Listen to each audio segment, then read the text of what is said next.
বন্ধুরা, আপনারা কি জানেন দেশের রাজনৈতিক দৃশ্যপটের পেছনে আসলে কে বা কারা নিয়ন্ত্রণ করছে? আজ আমরা কথা বলবো এমন একটি বিষয় নিয়ে যেটা সরাসরি আপনার জীবনে প্রভাব ফেলতে পারে, আন্তর্জাতিক প্রভাব ও তার ছায়া বাংলাদেশের রাজনীতিতে। এই গল্পটি শুধু রাজনীতিবিদদের নয়, সাধারণ মানুষেরও। তাই এই পুরো ভিডিওটি শেষ পর্যন্ত দেখুন, কারণ আজকের এই তথ্যগুলো আপনার ভাবনার দিগন্ত বদলে দিতে পারে। বাংলাদেশের রাজনীতি গত কয়েক বছর ধরে এক নতুন মোড় নিয়েছে। দেশের নির্বাচন, গণতন্ত্র, মানবাধিকার ও সংখ্যালঘুদের নিরাপত্তা নিয়ে আন্তর্জাতিক মহলের নজর এখন তীব্র। তবে এই নজর রাখার পেছনে আসলে কী উদ্দেশ্য, এবং এই প্রভাব কিভাবে দেশের অভ্যন্তরীণ রাজনীতিকে বদলে দিচ্ছে? আন্তর্জাতিক প্রভাব কি? আন্তর্জাতিক প্রভাব বলতে আমরা বুঝি বিদেশি সরকার, আন্তর্জাতিক সংস্থা এবং বিভিন্ন আন্তর্জাতিক দাতব্য প্রতিষ্ঠান কিভাবে বাংলাদেশের রাজনীতিতে তাদের মতামত, চাপ আর প্রভাব প্রয়োগ করছে। বিশ্বে আজকের রাজনীতি এখন গ্লোবালাইজড।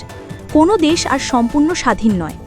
তবে এই প্রভাব যদি একটি দেশের সার্বভৌমত্বের জন্য হুমকি হয়ে দাঁড়ায়, তাহলে সেটি অত্যন্ত বিপজ্জনক। বর্তমান বাংলাদেশে আন্তর্জাতিক প্রভাবের ছায়া, নির্বাচন ও মানবাধিকার। আন্তর্জাতিক সম্প্রদায় নিয়মিত বাংলাদেশের নির্বাচন প্রক্রিয়া পর্যবেক্ষণ করে। তারা প্রাধান্য দেয় যাতে নির্বাচন সুষ্ঠু হয়। কিন্তু এই পর্যবেক্ষণের নামে অনেক সময় চাপ প্রয়োগ করা হয়, যা রাজনৈতিক স্থিতিশীলতাকে প্রশ্নবিদ্ধ করে। সংখ্যালঘুদের নিরাপত্তা। সাম্প্রতিক সময়ে কিছু এলাকায় সংখ্যালঘু সম্প্রদায়ের উপর হামলার ঘটনা আন্তর্জাতিক মহলে উদ্বেগ সৃষ্টি করেছে। এই ইস্যুতে আন্তর্জাতিক হস্তক্ষেপ বেড়েছে। অর্থনৈতিক সহযোগিতা ও শর্ত। আন্তর্জাতিক দাতা সংস্থাগুলো নানা অর্থনৈতিক সহযোগিতা দিয়ে থাকে, তবে তারা অনেক সময় রাজনৈতিক শর্তাবলী যুক্ত করে, যা দেশের নীতি নির্ধারণে প্রভাব ফেলে। এই প্রভাব বাংলাদেশের জন্য ভালো না খারাপ? এখন প্রশ্ন হলো, এই আন্তর্জাতিক প্রভাব কি বাংলাদেশের জন্য কল্যাণকর নাকি তার সংকটের কারণ? অনেকে মনে করেন এই প্রভাবের কারণে দেশের গণতন্ত্র শক্তিশালী হচ্ছে, সংখ্যালঘুদের অধিকার সুরক্ষিত হচ্ছে। অন্যদিকে অনেকেই বলছেন এই চাপ ও হস্তক্ষেপ দেশের সার্বভৌমত্বে আঘাত করছে, রাজনৈতিক বিভাজন বাড়াচ্ছে এবং জনগণের আস্থা কমাচ্ছে। আপনার মতামত কি? নিচে কমেন্ট করে জানান। সরকারের অবস্থান ও প্রতিক্রিয়া। বাংলাদেশ সরকার বারবার বলেছে দেশের সার্বভৌমত্ব অক্ষুণ্ণ রাখতে তারা প্রতিশ্রুতিবদ্ধ। তারা আন্তর্জাতিক সহযোগিতা গ্রহণ করলেও দেশের অভ্যন্তরীণ ব্যাপারে কারো হস্তক্ষেপ মেনে নেবে না।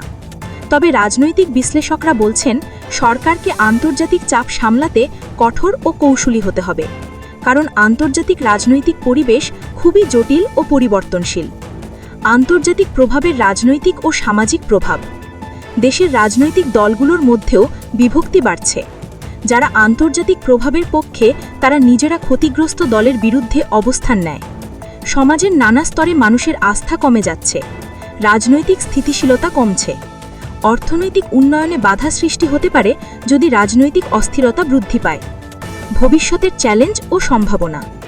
বাংলাদেশের ভবিষ্যৎ কেমন হবে? আন্তর্জাতিক প্রভাব থেকে মুক্তি পাওয়া সম্ভব কি? নতুন প্রজন্মের রাজনৈতিক অংশগ্রহণ বাড়ানো, দেশের নীতি নির্ধারণে স্বতন্ত্র অবস্থান গ্রহণ, আন্তর্জাতিক সহযোগিতাকে ইতিবাচক দিক থেকে গ্রহণ, দেশের অভ্যন্তরীণ ঐক্য ও সংলাপ জোরদার করা। বন্ধুরা, রাজনীতির এই আন্তর্জাতিক প্রভাব আমাদের সবাইকে ভাবতে বাধ্য করে। দেশের ভবিষ্যৎ আমাদের হাতেই, তাই আপনাদের মতামত, চিন্তা আমাদের কাছে গুরুত্বপূর্ণ।